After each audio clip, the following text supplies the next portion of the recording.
Class 11 की chemistry को लेकर परेशान हो रहे हैं तो परेशान होने की कोई जरूरत नहीं है, क्योंकि आज की इस वीडियो को देखने के बाद आपको केमिस्ट्री बहुत आसान लगेगी। जी हाँ, आज की इस वीडियो के अंदर हम क्लास 11 केमिस्ट्री के 2026 के टारगेट पेपर का डिस्कस करने वाले हैं। इस टारगेट पेपर की मदद से आप केमिस्ट्री के पेपर की तैयारी को बहुत ही आसानी के साथ कर सकते हैं।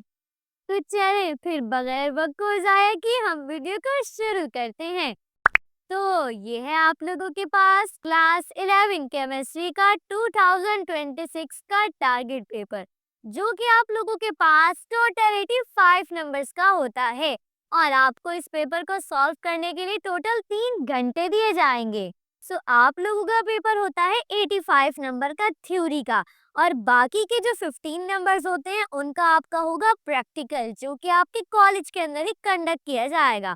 लेकिन इस वक्त हम बात करते हैं बोर्ड के पेपर की, जो कि आपके पास होगा टोटल 85 नंबर का। तो देखें, आपके पास जो पेपर होता है केमिस्ट्री का, उसमें टोटल 3 सेक्शन होते हैं, यानी कि सेक्शन ए, सेक्शन बी और सेक्शन सी।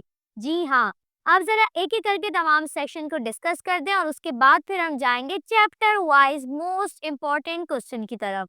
तो सबसे पहले आप लोगों के पास जो है सेक्शन ए, वो होता है टोटल 17 नंबर्स का। अब देखें, ये जो आपके पास सेक्शन ए होता है, इसके अंदर आपको दिए जाएंगे एमसीक्यूज। जी हाँ, पूरे के पूरे 17 एमसीक्यूज दिए जाएंगे, यानी कि यहाँ पर आपके पास एक एमसीक्यूज होगा 1 नंबर का। तो बहुत ही ध्यान के साथ अगर आप एमसीक्यूज की तैयारी करके जाएंगे तो 17 नंबर तो इजीली आप लोग हासिल कर लेंगे। अब इन एमसीक्यूज की तैयारी करके कहाँ से जानी है, तो देखें, सबसे पहले तो आपने लेना है पास्ट पेपर्स, यानी कि आपके पास जो 10 ईयर होती है उससे आपने एमसीक्यूज की प्रैक्टिस करके लाजमी जानी है। सेकंड नंबर पे आप क्या करेंगे, आपके पास जो केमिस्ट्री की बुक है उसके हर चैप्टर के लास्ट में कुछ एमसीक्यूज दिए गए हैं, आपने उनकी लाजमी तौर पर तैयारी करके जानी है, वो मोस्ट इंपॉर्टेंट होते हैं। इसके अलावा आपके जो कॉलेज के पेपर होंगे या मुख्तलिफ सेंटर के जो पेपर होते हैं, कोचिंग के पेपर जो होते हैं, वहां से आपको अगर एमसीक्यूज मिलते हैं तो आपने उनकी लाजमी प्रैक्टिस करनी है। मतलब मैं नॉर्मली ये कह सकती हूँ कि अगर आप जितने ज्यादा एमसीक्यूज की प्रैक्टिस करके जाएंगे तो बहुत ज्यादा चांसेस है कि एग्जाम के अंदर आपको तमाम के तमाम एमसीक्यूज बहुत आसानी के साथ आते हो। ठीक है, तो बस जहां से एमसीक्यूज मिले बस प्रैक्टिस कर लीजिएगा। अब जरा हम बात करते हैं सेक्शन बी की। तो आप लोगों के पास जो सेक्शन बी होता है वो होता है शॉर्ट क्वेश्चन आंसर का, और ये आपके पास होता है टोटल 36 नंबर का। जी हाँ, यहाँ पर आपको टोटल 14 क्वेश्चंस दिए जाएंगे, जिसमें से आपने टोटल 9 क्वेश्चंस को अटेम्प्ट करके आना है। जी हाँ, पूरे के पूरे 5 सवाल की आप लोगों के पास चॉइस होगी, तो आप लोग बआसानी सेक्शन बी को भी अटेम्प्ट कर पाएंगे। अब देखिए, क्योंकि टोटल सेक्शन बी 36 नंबर का है, यानी कि हम कह सकते हैं कि एक सवाल आपके पास होगा 4 नंबर का। तो 4 नंबर का आपके पास एक सवाल होगा, टोटल 9 सवाल करेंगे तो बआसानी 36 नंबर आपको मिल जाएंगे। ठीक है, अब बात करते हैं सेक्शन सी की। तो सेक्शन सी जो है वो आप लोगों के पास है टोटल 32 नंबर्स का। अब ये 32 नंबर मोस्ट इंपॉर्टेंट है। अब ना देखिए, यहाँ पर आपको दिए जाएंगे 3 सवाल और इसमें आपने करनी है टोटल 2 सवाल। जी हाँ, यहाँ पर आपके पास सिर्फ और सिर्फ एक सवाल की चॉइस होती है। अब देखें, अब जो 2 सवाल आप लोग करेंगे उसमें भी पोर्शन बनाए हुए हैं, यानी कि ए और बी। तो आप जो एक सवाल करेंगे उसमें भी ए और बी मिलेगा, इसी तरह दूसरे सवाल के अंदर भी आपको ए और बी देखने को मिलेगा। तो मतलब कह सकते हैं हम कि आपने 4 सवाल करके आने हैं लॉन्ग के अंदर, और टोटल ये 36 नंबर का हो जाएगा, यानी कि हम कह सकते हैं 18 नंबर के आपके पास 2 लोग हो जाएंगे। ठीक है, तो देखिए, पेपर पैटर्न को भी समझना बहुत जरूरी होता है, क्योंकि अगर आपको पेपर पैटर्न समझ में आएगा तभी आप लोग बआसानी अपने पेपर को सॉल्व कर पाएंगे। अब जरा हम चलते हैं सवालात की तरफ, क्योंकि आप लोग इसी का तो बड़ी बेसब्री के साथ इंतजार कर रहे हैं। अब एक मोस्ट इम्पोर्टेंट बात बताती हूँ आपको। सेक्शन बी के अंदर कुछ सवाल ऐसे हैं, ठीक है, तो मैं सोच रही हूँ इस सवाल में आपको अभी बता दूं कि कौन कौन से वो सवाल है जो कि हर साल लाजमी आते हैं। देखें, तो सबसे पहले नंबर पे हम जिस सवाल को रखते हैं तो वो आपके पास है डेफिनेशंस। जी हाँ, आपको यहाँ पर ना तकरीबन 5 डेफिनेशंस दी जाएंगी और आपसे कहा जाएगा कि आपने किसी 4 को डिफाइन करना है। ठीक है, तो ये सवाल हर साल आता है, और बस परेशान होने की जरूरत नहीं है। मैं आपको जिन डेफिनेशंस का बताऊंगी कि आपने वो याद करके जाना है, तो बस आप उन्हीं को याद करके चले जाएं, 100% वही आएंगे। ओके, तो बिल्कुल भी टेंशन नहीं लेनी है आपने। एक सवाल तो डेफिनेशन का है जो कि लाजमी आता है। सेकंड सवाल जो कि आप लोगों के पास है वो आपके पास होता है रीजन का। जी हाँ, सेक्शन डी में एक सवाल है रीजन। आपको तकरीबन यहाँ पे दिए जाएंगे 5 रीजन और आपने करने होंगे 4। 1 नंबर का एक रीजन होता है और ये भी लाजमी तौर पे आते हैं, लाजमी आते हैं, ठीक है। तो इनका भी मैं आपको बता दूंगी कि कैसे तैयारी करके आपने इनकी जानी है, ठीक है। ये सवाल वो हैं जो लाजमी आती हैं। इसके अलावा एक सवाल आपके पास और है, वो है इलेक्ट्रॉनिक कॉन्फ़िगरेशन, ठीक है। ये सवाल मोस्ट इम्पोर्टेंट है, हर साल लाजमी आते हैं। बहुत ही इजी पीजी सा सवाल है, लाजमी तैयारी करके जाएगा, क्योंकि ये सवाल अगर आप इसकी तैयारी कर लेंगे आराम से आपका पेपर हो जाना है, ठीक है। तो जब एक चीज आपको कंफर्म है कि ये आती ही आती है तो इंसान को उस चीज की सबसे पहले तैयारी करनी चाहिए। तो मैं आपको सजेस्ट करूंगी कि आपने सबसे पहले जिन सवाल को मैं आपको कहूंगी कि मोस्ट इंपॉर्टेंट है, आपने उनकी लाजमी तैयारी करके जानी है। अब चौथे नंबर पे जो सवाल आएगा आपके पास वो होता है डिफरेंस का। जी हाँ, डिफरेंस वाला सवाल जो है वो हर साल आता है और कुछ ही आपके पास जो डिफरेंस है वो ही रिपीट होते रहते हैं, तो इनकी भी टेंशन लेने की जरूरत नहीं है। तो जिन डिफरेंस की मैं आपको बताऊंगी बस आप उनकी तैयारी करके जाएंगे तो ये सवाल भी आसानी हो जाएगा आपके पास, ठीक है। तो ये आपके पास है तकरीबन 4 सवाल जो कि एग्जाम में हर साल आते हैं, हर साल आते हैं। तो सबसे पहले उन सवाल की करें जिनको मैं बता रही हूँ, क्योंकि देखिए बाकियों का तो हम नहीं इतना कंफर्म कह सकते, लेकिन जो है ही कंफर्म सबसे पहले इंसान को वही याद करनी चाहिए। सबसे पहले आप इन 4 सवाल की तैयारी करें, ठीक है, ताकि 16 नंबर तो आपके बासानी आ जाए, ठीक है। क्योंकि 4 सवाल है, 1 नंबर का एक सवाल आपके पास है, तो 4 सवाल हो गए 16 नंबर के, तो बासानी 16 नंबर आपको मिल जाने हैं, ठीक है। बहुत आसान पेपर होते हैं केमिस्ट्री का, बहुत आसान, अगर आप सही से तैयारी करके जाएंगे तो। ओके, अब जरा हम आते हैं सबसे पहले चैप्टर पे, ठीक है। तो देखिए ये आप लोगों के पास सबसे पहला चैप्टर जो कि आपके पास है स्टीचियोमेट्री, ठीक है। काफी इंपॉर्टेंट चैप्टर है पहला, ठीक है, काफी कुछ इसमें से आता है।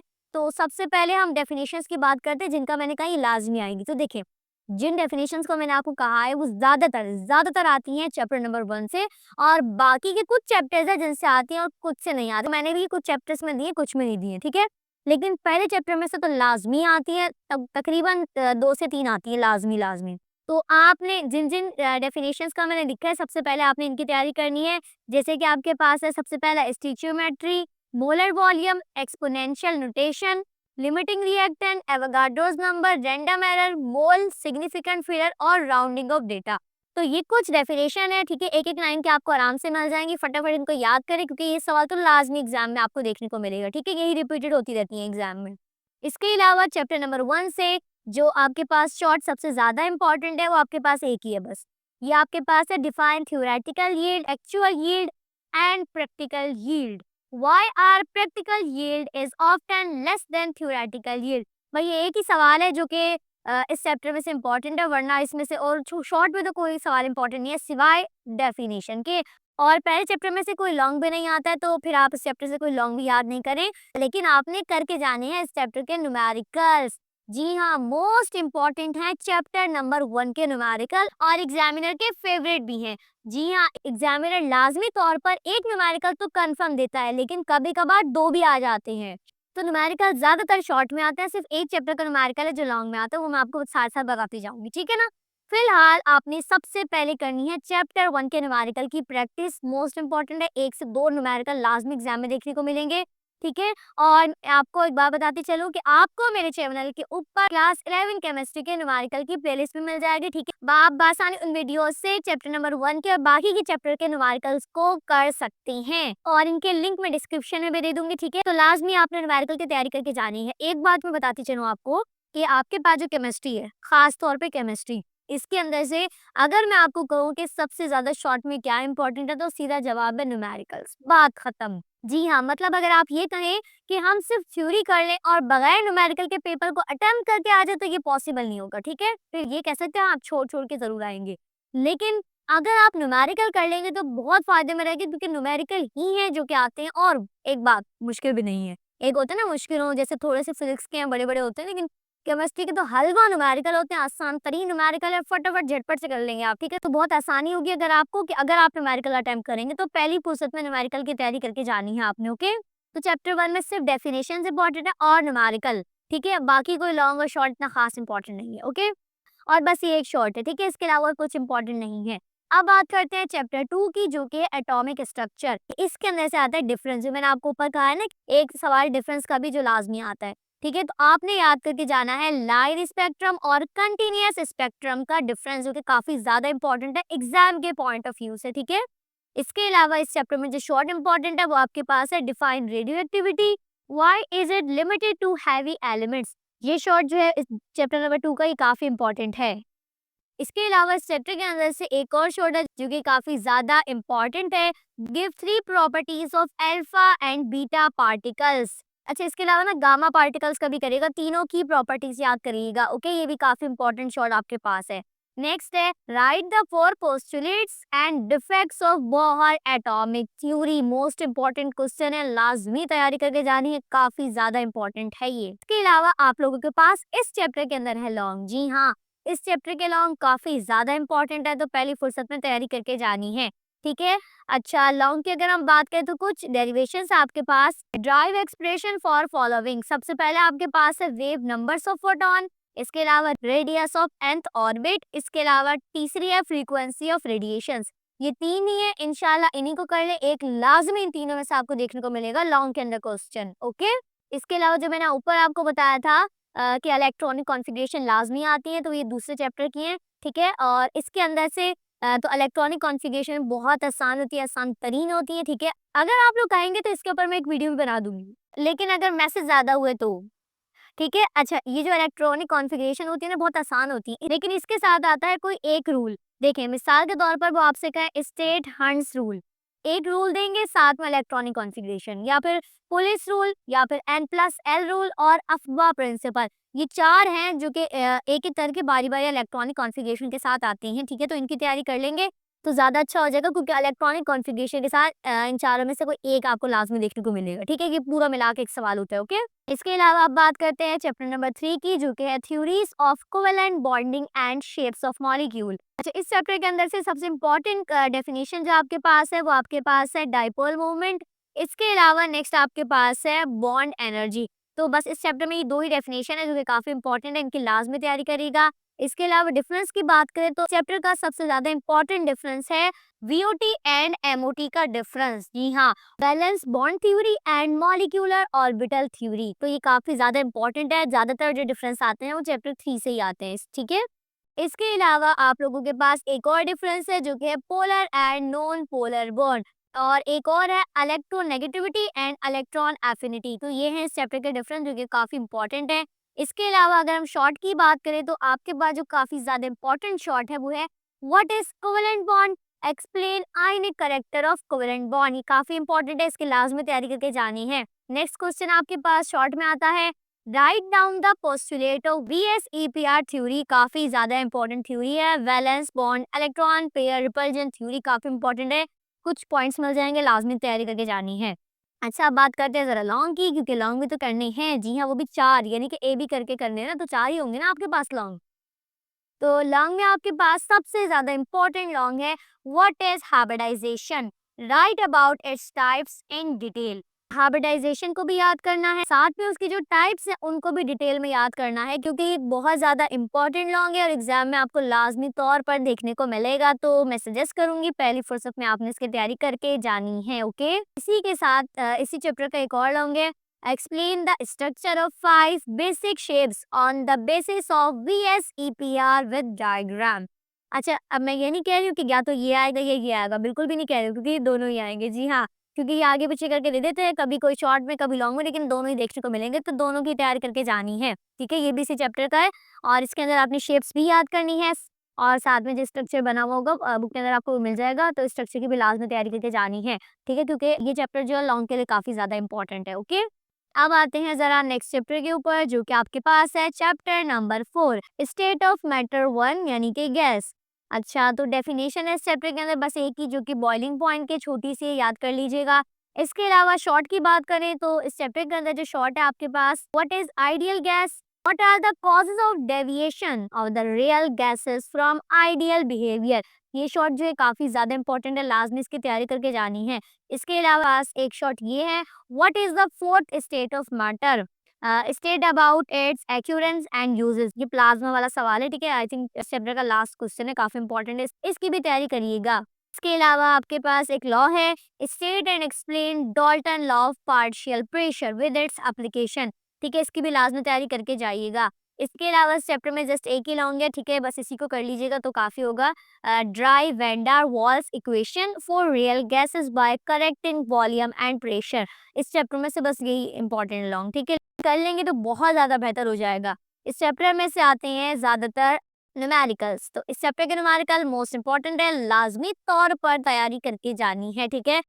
तो देखें, केमिस्ट्री का पेपर मतलब न्यूमेरिकल्स, जी हाँ, तो न्यूमेरिकल की लाजमी तैयारी करनी है, ओके। अगर आप लोग कहेंगे तो केमिस्ट्री के न्यूमेरिकल्स की जो मैंने सीरीज चलाई थी उसको मैं कंप्लीट कर लूँगी। लेकिन अगर आपके मैसेजेस ज़्यादा होंगे तो फिलहाल तो आप लोग मेरी स्टार्टिंग के चैप्टर के न्यूमेरिकल्स देख लीजिएगा। अगर आपको पसंद आते हैं तो मैसेज कर दीजिएगा, मैं फिर कंटिन्यू कर दूँगी बाकी के सारे के चैप्टर्स के न्यूमेरिकल, ठीक है? अब बात करते हैं चैप्टर 5 स्टेट ऑफ मैटर 2 यानी कि लिक्विड्स।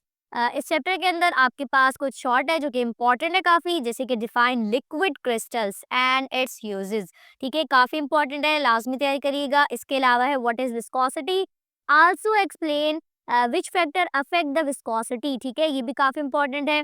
इसके अलावा आपके पास एक और क्वेश्चन है, explain hydrogen bonding and its application, ये भी काफ़ी इंपॉर्टेंट क्वेश्चन है, लाजमी तैयारी करके जानी है। अब बात करते हैं लॉन्ग की, तो इस चैप्टर में से एक लॉन्ग है जो कि मोस्ट इंपॉर्टेंट है, लाजमी तैयारी करिएगा, जो कि है explain which factor affect the rate of evaporation. तो इस चैप्टर में से एक ही लॉन्ग है, ठीक है, तो बस इसी की तैयारी करिएगा। बाकी इस चैप्टर में से कोई डेफिनेशन या फिर डिफरेंस वगैरह मेरे को तो खैर इस चैप्टर का है ही नहीं और बाकी कुछ इंपॉर्टेंट नहीं है, ठीक है।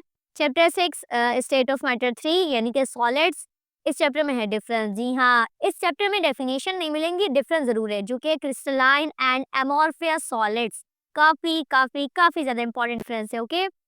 और इस चैप्टर में से एक ही शॉर्ट देखने को मिलेगा आपको, जो कि इंपॉर्टेंट है, define ionic solid characters and factors affecting ionic crystal, बस एक ही शॉर्ट में कर लीजिएगा, काफ़ी है। लॉन्ग की बात करें तो लॉन्ग है आपके पास है what is a unit cell, sketch a unit cell and label the dimensions a b and c and angle alpha beta and gamma, how do cubic and tetragonal system differ, बस ये एक ही question है, बस इसी की तैयारी कर लीजिएगा तो काफ़ी होगा, ठीक है। तो अब जरा चलते हैं चैप्टर नंबर 7 यानी कि केमिकल इक्विलिब्रियम। इस चैप्टर के अंदर आपके पास बस एक ही डेफिनेशन है, कॉमन आयन इफेक्ट, ठीक है, तो बस इसी की तैयारी करिएगा।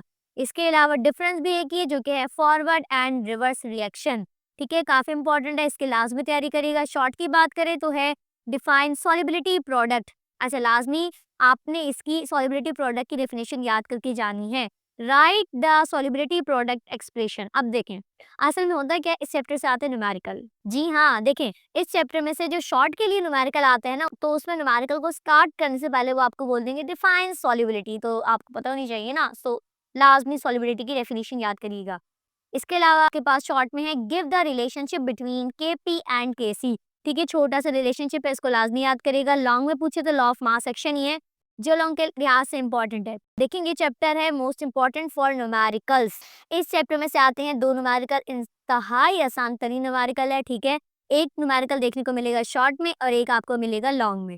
तो लॉन्ग में तो न्यूमेरिकल आपने 100% करना है, क्योंकि जाहिर सी बात है बगैर लॉन्ग के सेक्शन सी को करना थोड़ा सा डिफिकल्ट होता है, तो उस चैप्टर के लॉन्ग 100% करके जाइएगा, ठीक है, मतलब न्यूमेरिकल लॉन्ग में आएंगे इस चैप्टर के। इसके अलावा इस चैप्टर में से न्यूमेरिकल आते हैं शॉर्ट में भी, मतलब लाजमी एक लॉन्ग में एक शॉर्ट में, तो दो न्यूमेरिकल चैप्टर से देखने को मिलेंगे, तो लाजमी तौर पर आपने केमिकल इक्विलिब्रियम के न्यूमेरिकल की तैयारी करके जानी है, ठीक है। और अब जरा हम बात करते हैं चैप्टर नंबर 8 की, जो कि आपके पास है एसिड्स बेसिस एंड सॉल्ट्स, ठीक है, ये चैप्टर छोटा सा है और इस चैप्टर के अंदर से एक ही डिफरेंस है जो कि इम्पोर्टेंट है, हाइड्रेशन एंड हाइड्रोलिसिस, ठीक है, इसके अलावा कोई डेफिनेशन तो नहीं है, हाँ अलबत्ता शॉर्ट देखने को मिलेगा, जैसे कि आपके पास है काफी important, explain ब्रॉस्टेड-लॉरी theory of acids and bases, also explain conjugated acid base pair, ठीक है, काफी इंपॉर्टेंट है और लाजमी तौर पे करके जाइएगा इसे, ठीक है। इसके अलावा एक सवाल आपके पास और है जो कि आपके पास आएगा न्यूमेरिकल के साथ, जी हाँ, define pH and pOH, also write their formula, ये सवाल आपको देखने को मिलेगा न्यूमेरिकल के साथ, जी हाँ, जरा सा एग्जामिनर जो है केमिस्ट्री के पेपर में ना जरा कॉम्बिनेशन चाहता है, तो शॉर्ट भी डाल देता है और साथ में न्यूमेरिकल भी, तो इस तरह वाले काम करते हैं एग्जामिनर। सो इस चैप्टर में से लाजमी पीएच की डेफिनेशन याद करिएगा, ताकि जब न्यूमेरिकल करेंगे तो उसके साथ फिर डेफिनेशन भी अटेम्प्ट कर पाए, ओके। इसके अलावा इस चैप्टर में से एक ही लॉन्ग है जो कि काफी ज्यादा इंपॉर्टेंट है, what is salt, right types of salts, ठीक है, तो ये काफी इंपॉर्टेंट है इस चैप्टर का लॉन्ग। इसके अलावा न्यूमेरिकल की बात करें तो इस चैप्टर में देखने को मिलेंगे आपको पीएच एंड पीओएच के न्यूमेरिकल, इजी पीजी से न्यूमेरिकल हैं, और बहुत आसानी से कर लेगी क्योंकि वही मैट्रिक वाले न्यूमेरिकल रिपीटेड हो रहे हैं जो आप मैट्रिक में करके आए केमिस्ट्री में, ठीक है? तो लाज़मी करिएगा, लाज़मी, क्योंकि ये भी लाज़मी आते हैं, तो न्यूमेरिकल करके जाएँगे, ज़्यादा अच्छे में रहेंगे, ठीक है? इसके अलावा चैप्टर नंबर 9 केमिकल काइनेटिक्स, इसके अंदर कुछ डेफिनेशन आपके पास, जैसे कि rate expression, energy of activation and threshold energy. इसमें भी वही काम है, न्यूमेरिकल के साथ छोटी-छोटी डेफिनेशन है, ठीक है?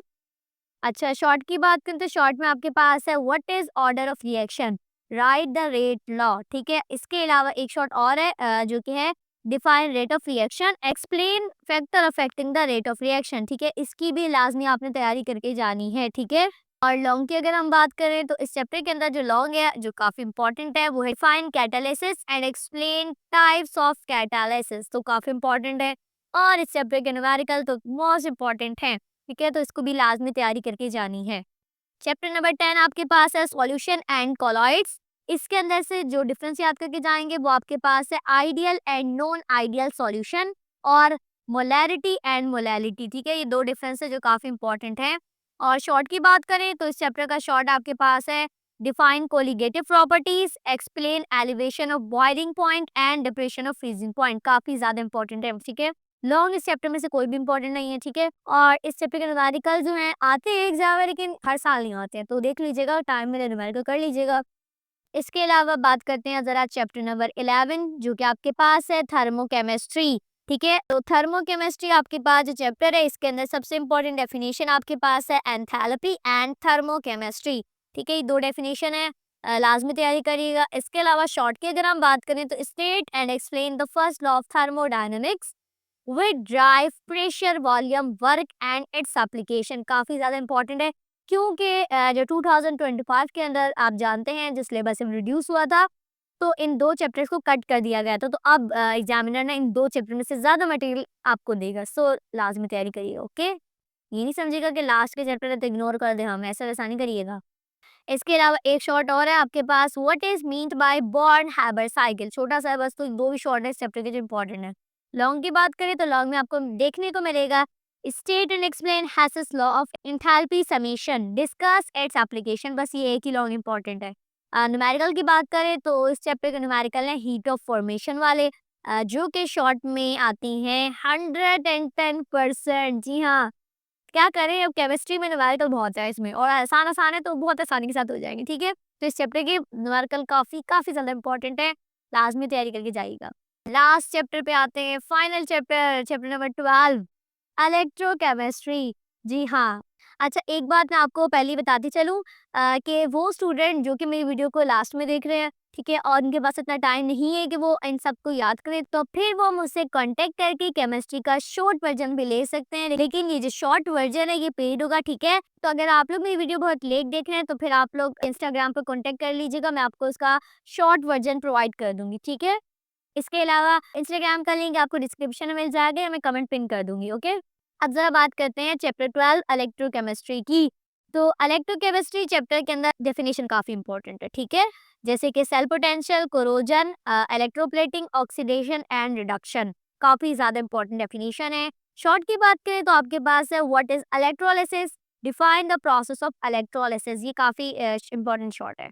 अब जरा बात करते हैं हम बैटरी की, जी हाँ, define battery and explain working of lead storage battery, तो ये शॉर्ट है, काफी इंपॉर्टेंट है, इसकी तैयारी करिएगा। लॉन्ग की बात करें तो लॉन्ग में आपको देखने को मिलेगा balance the equations bye ion electron method, लिख के रख ले, लॉन्ग में लाजमी देखने को मिलेगा, ठीक है? तो काफी इंपॉर्टेंट है, जब पेपर हो जाएगा आपका केमिस्ट्री का फिर वापस आइएगा इस वीडियो में, ठीक है? दोबारा मेरी वीडियो को देखिएगा, जिन जिनका मैंने कहा है ना मोस्ट इंपॉर्टेंट, वो लाजमी एग्जाम में देखने को मिलेंगे। तो मोस्ट इंपॉर्टेंट क्वेश्चन है, लाजमी तैयारी करें लॉन्ग के अंदर इसकी, ठीक है? क्योंकि ये लॉन्ग कन्फर्म है, आयन इलेक्ट्रॉन मेथड। हाँ, पिछले साल नहीं आया था क्योंकि इस चैप्टर को कट कर दिया गया था, लेकिन तकरीबन हर साल आ रहा है और उम्मीद है कि इस साल लाजमी देखने को मिलेगा, तो पहली फुर्सत में तैयारी करिएगा, ओके? इसके अलावा एक और सवाल है, ये भी आता है लाजमी, तो इसकी भी तैयारी करके जाएगा, ठीक है? ये लाजमी आएगा, okay? What is meant by electrode potential and standard hydrogen electrode, SHE, describe how the electrode potential of copper and zinc are determined, काफी ज्यादा इंपॉर्टेंट होंगी, इसकी भी लाजमी तैयारी करके जानी है, ठीक है? काफी इंपॉर्टेंट, पहले बता रही हूँ, ठीक है? तो ये थे आपके पास टोटल 12 चैप्टर, तो मैंने कोशिश की है चैप्टर वाइज बनाऊं, आप मुझे मत कहिएगा, ठीक है? आप लोग जैसे कहते हैं मैं वैसे बनाती हूँ, पिछली बार जब मैंने टारगेट पेपर बनाया था वो मैंने ओवरऑल बना दिया था, ठीक है, लेकिन आप लोगों को फिर क्वेश्चन ढूँढने में काफ़ी मसले हो रहे थे, तभी आप लोग फिर कह रहे थे कि चैप्टर वाइज़ बनाएँ, तो इस बार मैंने चैप्टर वाइज़ बनाया है इसे, ठीक है। इसके अलावा अब बात करते हैं साइंटिफिक रीज़न की, जो कि लाज़मी आते हैं, ठीक है। एक मतलब एक-एक नंबर का एक है, तो टू द पॉइंट बात होती है इसमें, ठीक है, मतलब जो पूछे वही बताओ, खत्म, नंबर मिल जाएगा आपको आराम से, ठीक है। तो जो साइंटिफिक रीज़न्स होते हैं वो किस चैप्टर से आते हैं, तो देखिए हर चैप्टर से नहीं आते हैं, परेशान मत हो, क्योंकि जाहिर बात है 12 चैप्टर, भला 12 चैप्टर के रीज़न की थोड़ी तैयारी करनी है आपने, सिर्फ कुछ चैप्टर है, जैसे कि आपके पास है चैप्टर नंबर 3, 4, 5, 6 और 9 बस। ये आपके पास टोटल 5 चैप्टर्स हैं जिनसे रीज़निंग आती हैं, ठीक है। तो बस अगर इन 5 चैप्टर की रीज़निंग की तैयारी कर लेंगे तो इनफ है, आराम से अटेम्प्ट कर पाएँगे, नहीं तो क्या करें, नहीं तो क्या करें? नहीं तो फिर आप 10 ईयर से कर लें, 10 ईयर के अंदर आपको जो रीज़निंग मिलेंगे उनकी तैयारी कर लें, या फिर अगर आप कहेंगे तो मैं आपको साइंटिफिक रीज़न प्रोवाइड कर दूँगी, जो कि मोस्ट इम्पोर्टेंट है एग्ज़ाम के पॉइंट ऑफ व्यू, ठीक है? इसके अलावा ये आपको मेरे शॉर्ट टारगेट पेपर में मिल जाएँगे, ठीक है? अब अगर आप लोग चाहते हैं कि अब आप लोग की सीरीज़ को मैं बढ़ाऊँ, मतलब आप लोगों की जल्दी-जल्दी टारगेट पेपर को अपलोड करूँ, तो फिर मुझे इस वीडियो पे बहुत अच्छा-सा रिस्पॉन्स चाहिए। जितने ज़्यादा लाइक, कमेंट, शेयर, सब्सक्राइब करेंगे, उतना जल्दी मैं क्लास 11 के टारगेट पेपर को अपलोड करूँगी, ठीक है?